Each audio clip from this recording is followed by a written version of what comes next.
told him he was the villain, she said it so certainly, so concretely that he was sure it was over. See, they'd reached the end. And he thought about all the movies he'd watched over the years and the conversation he had with people where they saw characters so differently. See, now he realized he was in that story and he was now that character. See, he saw himself so differently, so completely opposite from what she must have seen, and he wondered what stories had she told to her friends to make her think that this was indeed his role.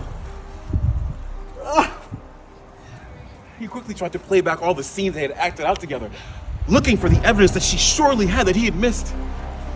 The villain? He asked, hoping that he'd heard her wrong.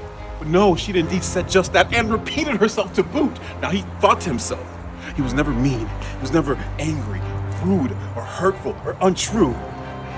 Yes, he'd made some mistakes. Okay, he'd gone left when he should have gone right, but he was good. Perhaps not always the hero, but on the good side.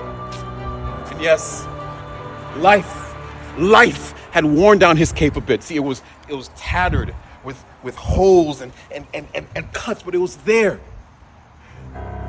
Like Captain America in Endgame, picking up his broken shield, strapping it up tightly.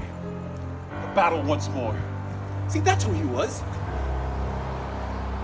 Battered and bruised, but with the will and desire to battle once more, hoping to win one last fight.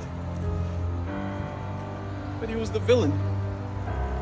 As she stated so heavy-handedly, leaving him almost out of breath. Her words hit hard, like the fist of the Dark Knight himself. The villain? Now he called himself the bad guy, Mr. Almost, Mr. In-Between, but he always thought of himself as the lovable loser. The guy, no matter how hard he tried, things just didn't work out for him. But not to her. No, she'd made things painfully clear. He wondered, how many other stories had he been in where he was also seen as the villain? How many pictures was he cast as this dark and disturbing force of energy, the antagonist of love? How many hearts broken, scars left open? Could this really be true? He sat on the fire escape balcony of his apartment building, sipping a glass of red wine, looking at old pictures, hoping to see the hero in himself. Who would look back on him and think that he was good or great or kind or decent? But he was the villain. The terrorizing figure in her life, torturing and tormenting, the challenge to overcome the obstacle to peace and happiness. He sat on his fire escape balcony, sipping a glass of red wine, overlooking the city. And he pictured her somewhere out there, day and night, light and dark, hero and villain. And he thought to himself, oh shit, if I'm truly the villain,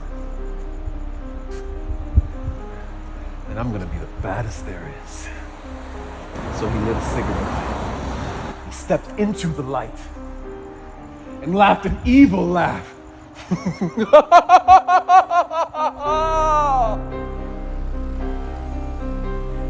Everyone has a role to play. I know mine, and I played it well.